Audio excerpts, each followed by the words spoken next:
उसका सुख से प्रथम अनुभव चाहे भले आपको अच्छा लगता होगा, लेकिन अंतिम अनुभव तो रुलाने वाला ही होगा, ये निश्चित मान के चलना, क्योंकि इसमें कोई संदेह नहीं। वो जो तितली है वो दीपक की ज्योति के प्रति आकर्षित होती है और अपने प्राण गवा देती है। वो जो भंवरा है, तितली काय पे जाती है, वो स्पर्शन इंद्रिय के चक्कर में। वो जो भंवरा है वो रस इंद्रिय के लालच में जाता है और वो पुष्प की ओर जाता है और अपने आप को समाप्त कर लेता है। वो मछली है, वो कहाँ जाती है? उस मांस के टुकड़े को खाने जाती है और अपने प्राण गवा देती है। वो हाथी है, वो वासना के चक्कर में पहुंचता है, वो भी गड्ढे में गिर जाता है। वो हिरण है जो कर्ण की आवाज, जो संगीत की आवाज में आता है और होश खोकर अपने आप को वहीं बंदी बना लेता है। मात्र एक इंद्रिय की अधीनता इतनी दर्दनाक और पीड़ादायक है, तब पांचों इंद्रियों के अधीन अगर आप हो गए तो आपका क्या होगा निश्चित मान के चलना। तो भविष्य को हम नहीं जान सकते, परंतु भूतकाल के कार्य कारण भाव को आंखों के सामने रखकर उससे सीख लेकर हम यदि वर्तमान को सुधार लेते हैं तो हमारे उज्जवल भविष्य में के आगमन को कोई नहीं रोक सकता, बिल्कुल नहीं रोक सकता। क्यों? मान लीजिए आपने बोल दिया क्या, बेसन खाया आपने और बेसन के ढोकले खाए आपने, अब वो ढोकले आप क्या हुआ, खाए और पेट खराब हो गया, ठीक है ना। और अब आप क्या करोगे? अब आपको पता है ये सूट नहीं होता तो नहीं लेना चाहिए। या मान लीजिए आपने किसी को अपशब्द बोले और अपशब्द बोलने के बाद आपका क्या हुआ, आपकी पिटाई हो गई, आपकी क्या हो गई, अच्छे से क्या हो गया, आपको जो है ये तरीके से कर दिया। मान लो शेयर बाजार में थे आप और आपने उसमें घुसे और पैसा लगाया और दिवाला हो गया, फिर क्या होगा? इन कटु अनुभवों से अगर आप एक समझदार व्यक्ति हैं तो क्या करोगे? भैया नहीं करना, बेसन अब नहीं खाना, किसी से अपशब्द नहीं बोलना और शेयर बाजार में पैसा नहीं लगाना, क्योंकि हमने सीख लिया है इसका रिटर्न अच्छा नहीं मिलता। तो भैया इसी, परंतु बताओ, सुख के पीछे पागल बनने पर आप दुर्गति मिलना निश्चित है। फिर से बोलो, सुख के पीछे पागल बनने पर दुर्गति मिलना निश्चित है। आसक्ति के शिकार और निश्चित रूप से शक्तियां छीन निश्चित होगी, और मन को अहंकार ग्रस्त से अगर आप बचाना चाहते हो तो संबंधों में कटुता के अनुभव को आप देखें, उससे सीख लें। किंतु अब बात ये कि जब सजग हो जाने की हमें आवश्यकता है तो हास्य को चुनना उचित नहीं है, और अंत में दुख के सिवा जब कुछ नहीं मिलने वाला है तो उस लाभ के पीछे पागल बनने की कोई आवश्यकता नहीं, जिसका अंत हमें इस प्रकार से करना पड़े जैसे पुष्प की सुगंध के लिए वो मदहोश हुआ था, या और भी उसने अपने प्राण खो दिए। इसलिए सुख के पीछे जीवन के मूल्यवान उन क्षणों को हमें गंवाना नहीं है, निश्चित सुख मान के चलना, क्योंकि जो सुख दुख को देने वाला है, दोष वाला है और दुर्बुद्धि देने वाला है और दुर्गति को प्रदान करने वाला है, उसका खतरनाक ठिकरा हमारे सिर पर फूटने वाला है। तो हम उस सुख के पीछे क्यों भागे? तो आज से निश्चित रूप से हम ये मान ले कि ये सुख जिसके पीछे हम भाग रहे हैं वो कैसा है। पहला तो कैसा है, वो कैसा है बोलो ना। दूसरा कैसा है, परिवर्तनशील। और तीसरा कैसा है, भयंकर। आपको पांचों इंद्रिय के विषय के सुख बता दिए और प्राण गंवाए तो गति भले धीमी हो पर कदम अगर सही मार्ग पर हो तो विलंब हो ही नहीं सकता, निश्चित मान चला। और मंजिल पर आप अवश्य प्राप्त होगे, पर गलत कमल आप बिल्कुल नहीं रखो। अगर गलत कदम रख रहे हो तो निश्चित रूप से आपको हैरान और परेशान हो रहेगा। तो ध्यान रखना, संसार में सुख और पदार्थ में सुख ये गलत मार्ग है। संसार में सुख और पदार्थों में सुख ढूंढना ये गलत मार्ग है। इस गलत मार्ग पे आप बिल्कुल नहीं चलो तो बहुत अच्छी बात है, और अगर इस गलत मार्ग में आप चलते चले जाओगे तो होना कुछ नहीं है। इसलिए आज इतना तो कम से कम कमिटमेंट कर लो, हम सुख के पीछे नहीं भागेंगे। किसके पीछे नहीं भागेंगे बोलो ना, किसके पीछे नहीं भागोगे? सुख। क्योंकि वो सुख कैसा है, अस्थायी है। वो सुख कैसा है, परिवर्तनशील है। वो सुख कैसा है, भयंकर है। तो फिर हम किसके पीछे भागे? सरलता सहजता से जो हमें मिल जाएगा हम उसमें रुचि के साथ उसको भोगेंगे नहीं। किसके साथ नहीं भोगेंगे? रुचि के साथ उसका भोग नहीं करेंगे। रुचि के साथ हमने उसका भोग कर लिया तो निश्चित कर्मों के बंध का कारण होगा। जो मिल रहा है उसको बड़ी सरलता और सहजता से हम स्वीकार करते चलेंगे, वो सुंदर बात होगी। और हालांकि यहाँ माता मुर्रा, हम पिछली बार जब यहाँ से निकल रहे थे तब आरोन से बिहार करके हम आए थे, और यहाँ पास में एक गांव था हिनोदिया, वहां रुके। और वहां रुकने के बाद इन लोगों ने कहा महाराज जी चलो। तो निवेदन तो ऐसा था कि जाने के भाव थे, लेकिन सामने उधर आगे भी जाना था, तो हमने उनसे यही कहा भैया हम आगे सब कुछ कर चुके हैं, अब हमें कैसे करेंगे? नहीं महाराज चलना तो होगा। तो हमने कहा कोई बात नहीं, आप लोगों की भावनाएं हैं तो निश्चित रूप से आपकी भावना पूरी होगी। और हमने आशीर्वाद दिया था और वहीं गांव में वहाँ विद्यालय में प्रवचन किया था, और ये बात हमारे मुख से निकलेगी, हम जरूर दूसरी बार यहाँ आएंगे, चिंता नहीं करना। और वास्तविकता में यहाँ के बच्चे लोग बार बार आते रहे और आने के बाद मोनू भैया जी मंगावली वालों को हमने भिजवाया, और जो भगवान जी यहाँ के थे प्राचीन भगवान हैं, और निश्चित रूप से कि चिन्ह उन पर, आप भले आप बोल रहे चंदापुर भगवान ठीक है, लेकिन मेरे हिसाब से तो वो जो भगवान है वो अति प्राचीन भगवान है। उन अति प्राचीन भगवान को आपने यहाँ पर जिस प्रकार से व्यवस्थित नहीं थे, वो अब बहुत व्यवस्थित और सुंदर बनकर आ गए। अब ये जितने लोग माता मोड़ा वाले हैं, निश्चित रूप से आप लोग अगर माता मोड़ा के हो तो ये मान के चलो कि हमारे इष्ट हैं। क्या है? ये हमारे इष्ट हैं, और हमें इनको स्वीकार करना चाहिए, इनको मानना चाहिए, और इनके लिए हमें समर्पित होना चाहिए। अगर आप इनके लिए समर्पित रहोगे तो अभी जितने हो इससे और कई गुना बढ़ जाओगे, अभी जहां हो इससे और, क्योंकि देखो हमें कम से कम अपने, लोग बोलते हैं पितर को पूजना चाहिए, है ना, कुल देवता को पूजना चाहिए। तो यहाँ के माता मोड़ा के चंदापुर भले मान लो आप, वो चंदापुर भगवान आपके कुल देवता है। क्या है? कुल देवता है। यहाँ वहां माथा मत टेको, यहाँ वहां श्रीफल मत चढ़ाओ, आप तो अपने खुद के इस गांव में आओ। और यहाँ आप, मैं इतना ही कह रहा हूँ, मेरी इस बात को अगर आप स्वीकार कर लें और मान लें तो बहुत अच्छी बात है, और होता होगा, और नहीं होता तो कर लेना। जब भी विवाह हो आप यहाँ आओ, शांति विधान करो, यहाँ श्रीफल चढ़ाओ, आपका विवाह बहुत अच्छे से हो जाएगा। आपका कोई ऐसा नया कार्य हो, आपके यहाँ बच्चा हो, बच्ची हो, कुछ भी हो, आप यहाँ आओ, यहाँ पर आकर अनुष्ठान करो, यहाँ श्रीफल चढ़ाओ, अपने आप आपका सब अच्छा होता चला जाएगा। यहाँ पर आपको आना चाहिए और यहाँ आकर आपको माथा निश्चित रूप से टेकना चाहिए, बहुत अच्छी बात है कि। और जैसे मैंने क्या कहा, अगर माता मोड़ा वाले हैं तो बताएं, अभी हम थे करैया में, तो करैया में तुरंत के तुरंत तैयार हो गया, एक अभिषेक रथ तैयार हो गया।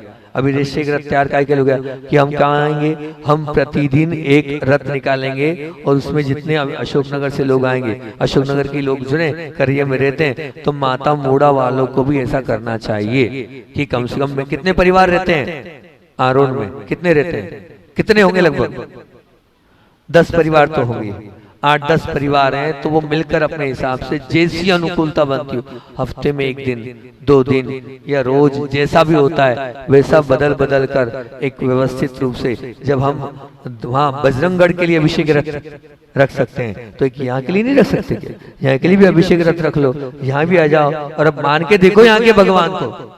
अब देखना, अभी जब विराजमान हो जाए वेदी के पैर, देखो अब मान के देखना है कि मैंने कहा ना कशनार में देखो कैसा अतिशय घटित हुआ, ऐसा यहाँ भी होगा। इतनी श्रद्धा और अहोभाव से आप मानोगे तो, स्वीकार करोगे तो, उनके आगे अपना माथा झुकाओगे तो, और उनको निश्चित रूप से अपना इष्ट मानोगे तो ठीक। लेकिन अब उसको 3 दिन की जगह 7 दिन कर दो, इन्हें वाले शुक्र शनि रवि आते नहीं, अब प्रतिदिन आओ, बहुत अच्छी बात है। हम और मंदिर को भी और व्यवस्थित कर देंगे, जितना अच्छा हो सकता है उतना अच्छा उसको व्यवस्थित कर देंगे, तो आपको भी यहाँ आने में अच्छा लगेगा। लेकिन सबको आना चाहिए, आएंगे तो निश्चित रूप से हमारी पुण्य की वृद्धि होती है। क्योंकि मैं आपसे बोल रहा हूँ, आरोन से आप अपने घर से निकलोगे और बड़े मंदिर जाओगे, ठीक है ना, आरोन से निकले बड़े मंदिर गए, या मान लीजिए बीच में गुलाबगंज मंदिर गए या महावीर जिनालय गए, वहां तक आप दर्शन करने गए। और अगर घर से निकले हो और माता मोड़ा के निकले हो तो यहाँ पर दर्शन करने आए हो, तो वहां से अनंत गुना यहाँ का ज्यादा है। क्यों ज्यादा है? उतनी देर का पुण्य का मीटर चला आपका।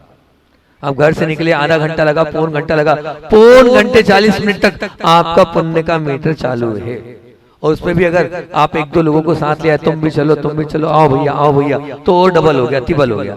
तो निश्चित रूप से यहाँ के लोगों को ये अच्छा मन बनाकर इस प्रकार से आपको आना है और भक्ति करना है। आप भक्ति करेंगे तो आपका ही भला होगा। जितने लोग यहाँ के हैं, कम से कम वो लोग तो कमिटमेंट कर लेंगे, नहीं महाराज जी हम इष्ट स्वीकारते हैं, तो अपने इष्ट के पास में आएंगे, दर्शन करेंगे, भक्ति करेंगे, और यहाँ आकर अपना माथा झुकाएंगे। है यहाँ के लोग माता मोड़ा वाले? बोलो तो, हाँ आओगे?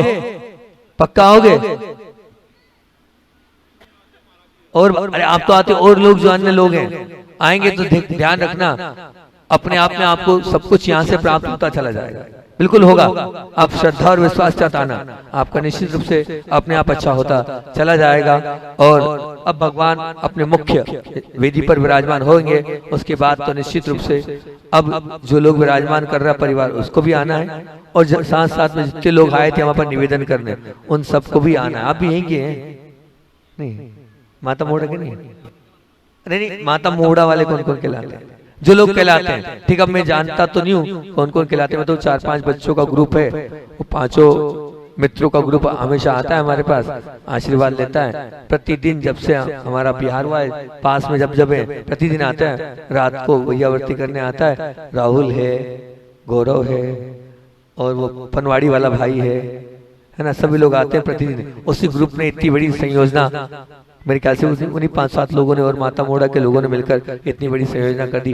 पहली बार तो पहले निकले कभी विमान जी, 22 वर्ष बाद ये विमान जी पुनः निकले। बहुत अच्छा, मैं तो चाह रहा हूँ प्रतिवर्ष निकालना ऐसी भक्ति, ऐसी आराधना की संयोजना में सबको शामिल करना। देखो कितने सारे लोगों का धर्म ध्यान करा दिया आप लोगों ने, कितने सारे लोगों को भक्ति में रमा दिया, कितने सारे लोग यहाँ पर आके भगवान का अभिषेक शांति धरा और दर्शन लेंगे, उन सब का 6वां हिस्सा आपको लगता चला जाएगा।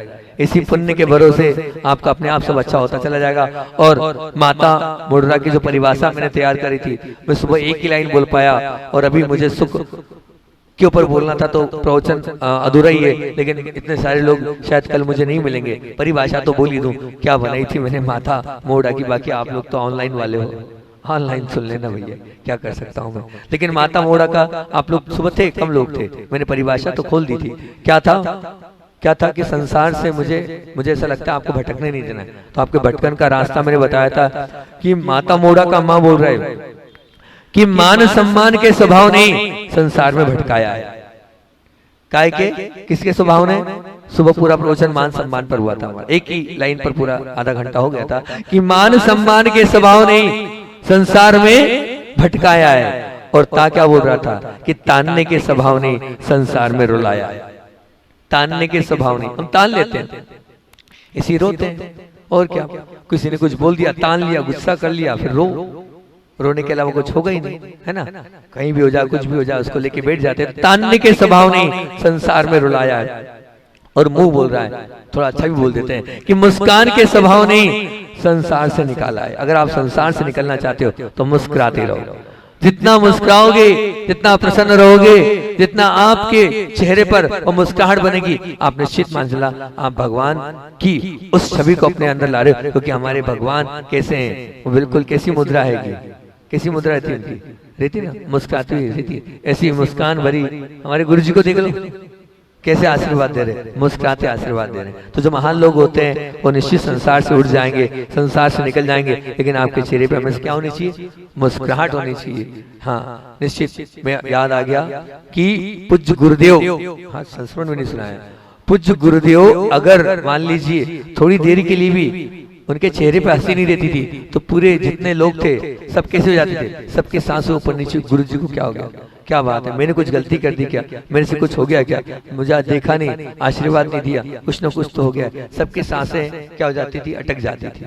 तो बस ऐसे ही हो सकता है आप भी किसी न किसी के प्रिय हो, है ना। आप भी हो सकता है आपके भी कोई ना कोई फॉलोवर्स हो, तो आप अगर मान लो हैं आपके फॉलोवर्स हैं तो ऐसा ना हो कि वो आपकी उस अप्रसन्न भरे चेहरे को देखकर उनका मन भी यहाँ वहाँ हो जाए। तो हमेशा आपके चेहरे पर क्या होनी चाहिए? मुस्कुराहट हो, तो बहुत अच्छी बात है कि। और डा बोल रहा है कि डरने के स्वभाव ने संसार से निकाला है। अगर आप निकलना चाहते हो तो बस डरते जाओ। किसे डरना है? पाप से, गलत कार्यों से। आप अगर डरते चले जाओगे तो निश्चित आप संसार से निकल जाओगे। हमारा संसार से निकलने का एक ही रास्ता है, हम पापों से डरें। ये कितने लोग हैं जो पापों से डरते हैं? एक आध व्यक्ति। डरते हो आप पापों से? हाथ तो खड़ा कर दिया। पक्का? झूठ तो नहीं बोलते? नहीं बोलते? अरे अभी टाइम नहीं मेरे पास, अलग से आके मिलना, फिर देखता हूँ। अभी टाइम नहीं, भी उतर जाएगी सबके सामने, ठीक है ना। हाँ, तो उसके बाद क्या है? राग के स्वभाव ने हमें संसार में गिराया है। निश्चित हम जितना राग करेंगे वो राग हमेशा हमें नीचे की ओर ढकेलेगा, नीचे की ओर गिराएगा। तो अपने आप को अगर अच्छा बनाना है, अपने आप को ऊंचा उठाना है तो धीरे धीरे अपनी इस राग की महिमा को कम करो और वैरागी की ओर आप बढ़ते चले जाओगे तो निश्चित मान के चलना आपका कल्याण हो जाएगा। तो ये माता मुद्रा की इस परिभाषा को आप ध्यान रखना, इस परिभाषा से अपने आप को, अपने जीवन को और अपने भटकन को दूर करने का प्रयास करना।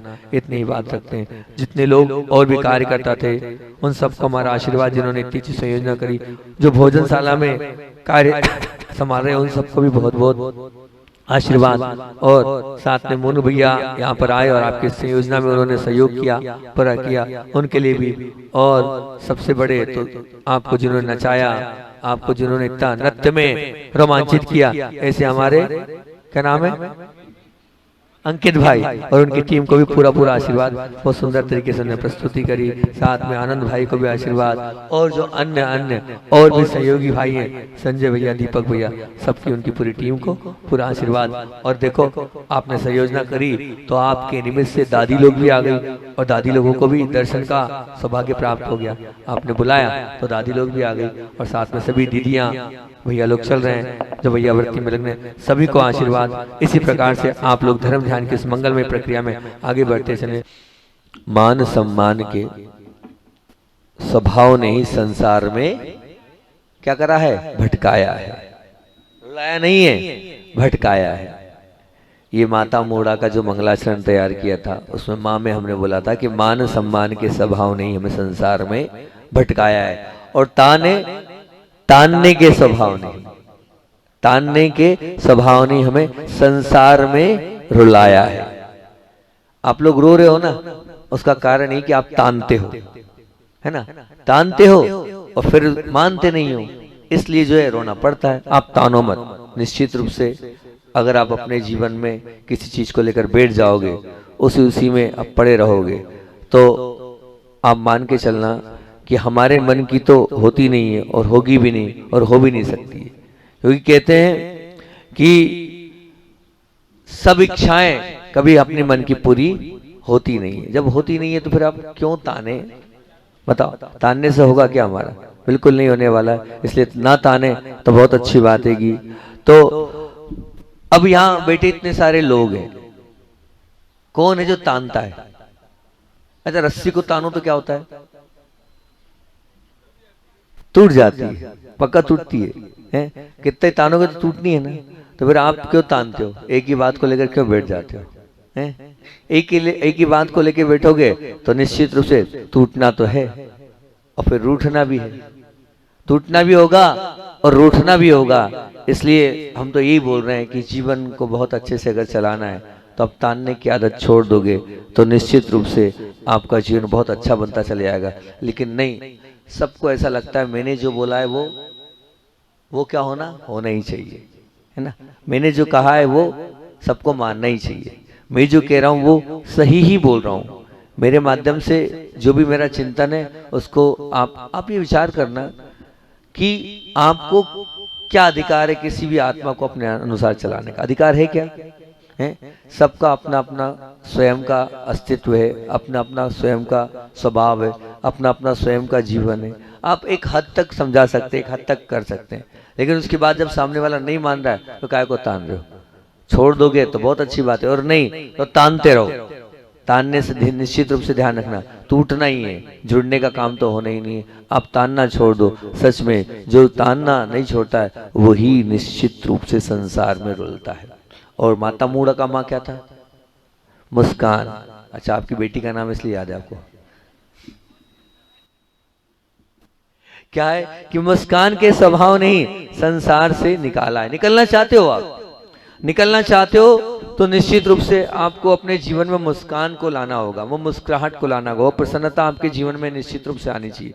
आएगी तो निश्चित रूप से आप प्रसन्न रहोगे। कहते हैं बहुत सुंदर सी कविता, जब हो विषम प्रहार, जब प्रतिकूल बन जाए हर कोई, और वेदना की आग में जल जाए वन सभी, तब किसी कोने में हरे रंग के मुस्कुराते नाचते कोमल तिनकी का गान मुख पर मेरे हो, सौंदर्य के गान मुख पर मेरे हो, सपनों में भरपूर मेरे मन की मीनारों पर जब प्रहार वज्र के होने लगे, नौबत संहार की आन पड़े, तब मिट्टी में मिले मलबे को चीर कर उपहास की धूल ऊंचे उड़ने लगे, तब अरे प्रेम प्रफुल्लित स्वर से इस विश्व को मांगल्य का गान मुख पर मेरे हो, सौंदर्य का गान मुख पर मेरे हो। कौन बोल रहा है? एक तिनका जो कहां से निकल रहा है, एक जमीन में से वो निकलकर ऊपर आ रहा है, और वो हर परिस्थिति में, चाहे धूप हो, चाहे बरसात हो, चाहे ठंड हो, लेकिन कैसा लहलहाता है और प्रसन्न रहता है। तो ऐसी प्रतिकूल परिस्थिति में आपको ही प्रसन्न रहना है। कहते हैं पुष्प तो कमल का भी होता है, पुष्प तो कमल का भी होता है और सूरज मुखी का भी होता है। देखा आपने, दोनों का के पास सौंदर्य, पर सुवास, सुवास मतलब सुगंध है ना, उनमें बहुत अंतर है। सुवास भी है उनमें, पर उनमें बहुत बड़ा अंतर है। क्या होता है? सूर्य का आगमन होता है, ये गुरुदेव का उदाहरण है, मेरा नहीं है। पूज्य गुरुदेव इस उदाहरण को बार बार बोलते थे कि सूर्य का आगमन होते ही कमल और सूरजमुखी दोनों खिल जाते हैं। सुबह उठते देखो आप, वो कमल भी खिल जाएगा और सूरजमुखी भी खिल जाएगा। बस तत्पश्चात कमल अपना मुख स्थिर ही रखता है। कमल जो है जैसा है वैसे ही रहेगा, आप कमल को वो चेंज नहीं होता। लेकिन सूरजमुखी कैसा होता है? जिस दिशा में सूर्य, क्या बोल रहा हूं, उस दिशा में वो अपने आप का अपना मुख घुमाता है। बड़े प्रैक्टिकली बात आपके बीच में रख रहा हूं कि सूरजमुखी सूरज के हिसाब से अपने मुख को बदल लेता है। इसी प्रकार से वो हमें एक बहुत अच्छी बात सिखा रहा है कि परिस्थिति कैसी भी विषम आ जाए, किसी भी निर्मित हो जाए, व्यक्ति कितने ही विचित्र मिले आपको, बहुत अच्छा, वस्तु कितनी प्रतिकूल हो, आप अपनी प्रसन्नता को अगर कायम रखना चाहते हो तो उसका एक ही उपाय, जैसे सूरजमुखी सूर्य के जैसे अपने आप को, उस जैसा सूर्य है वैसे वो अपने आप को घुमाता चला जाता है, उस जिस दिशा में सूर्य जाता है उसी दिशा में सूरजमुखी का फूल चले जाता है। बस वैसे ही आप अपने जीवन को उसी प्रकार से बना लोगे, हर परिस्थिति को आप स्वीकार कर लोगे, उसके लिए आप अपना मन तैयार कर लोगे, तो निश्चित रूप से आप हमेशा मुस्कुराहट वाला वो जीवन जी सकते हो। और आप अगर मुस्कुराते हुए जीवन जियोगे तो निश्चित आप ऊपर निकल जाओगे। मन कहता है मैं जो चाहता हूँ वो मिल जाए तो मेरी मुस्कुराहट कायम रहेगी, प्रसन्नता कायम रहेगी, है ना। जबकि धर्म कहता है, ध्यान से सुनना बात, जबकि हमारा आगम कहता है तुम्हें जो मिले उसे हृदय से स्वीकार कर लो तो तुम्हारी प्रसन्नता कायम रहेगी। क्या मन कहता है कि मैं जो चाहता हूं वो मिल जाए तो मेरी प्रसन्नता कायम रहेगी, लेकिन धर्म क्या कह रहा है? धर्म कहता है तुम्हें जो मिल जाए तुम उसे हृदय से स्वीकार कर लो, वो तुम्हारी सच्ची प्रसन्नता हमेशा के लिए अक्षुण्ण कायम रहेगी, उससे तुम्हारा मंगल होगा।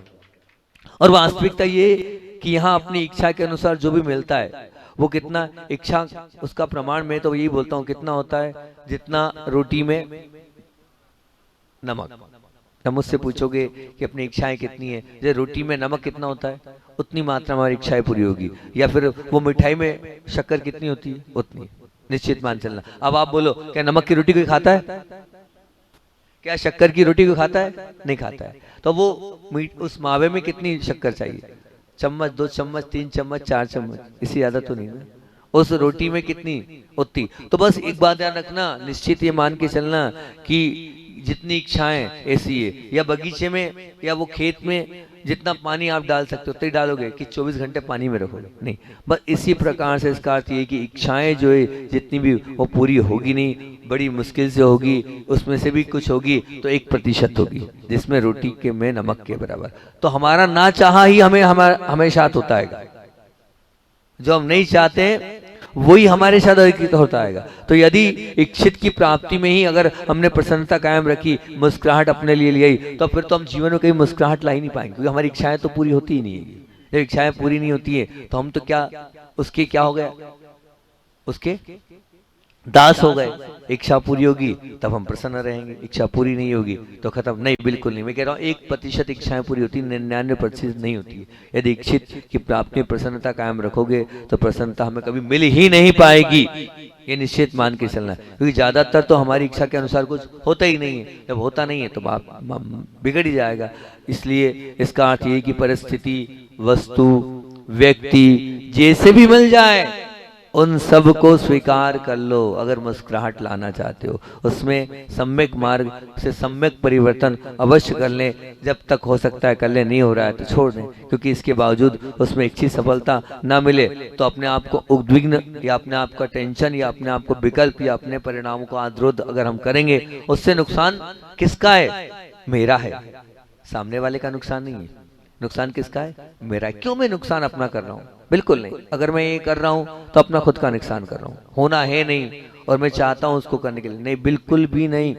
हम तो एक ही बात बोलते हैं, आप रोज सुबह उठो और रोज सुबह बिल्कुल अपने आप से बात करो, यही बात करो, कुछ भी हो जाए मेरी मुस्कुराहट मुझे कायम रखना है, मुझे उदास नहीं रहना है, मुझे हताश नहीं होना है, मुझे निराश नहीं होना है, मुझे शिकायत नहीं करना है, मुझे मेरे जीवन को बहुत अच्छे से जीना है। सब कुछ अनुकूल तो नहीं मिलेगा, जो मिलेगा उसको स्वीकार कर लूंगा। जब आप अपने आप से रोज सुबह ये बात करोगे कि मुझे शिकायत नहीं करना है, मुझे उदास नहीं होना है, मुझे हताश नहीं होना है, मुझे निराश नहीं होना है, जो भी मिलेगा उसको मैं स्वीकार करता चला जाऊंगा, क्योंकि मुझे पूरा तो मेरे अनुकूल मिलेगा नहीं, कुछ ना कुछ तो प्रतिकूल मिलने ही वाला है। तो बस आप इस बात को जब बार बार आपसे बोल के रिपीट कर लेंगे तो आपका वो एक क्या होगा, एक आपका उद्देश्य हो जाएगा, नहीं भैया कुछ भी हो जाए मुझे प्रतिकूल तो मिलना है। आपका मन तैयार हो जाएगा तो अपने आप आपसे एक्सेप्ट कर लोगे, और आपका मन तैयार नहीं होगा तो फिर क्या होगा, जरा से में फिर आपको थोड़ा सा विकल्प हो जाएगा और थोड़े से में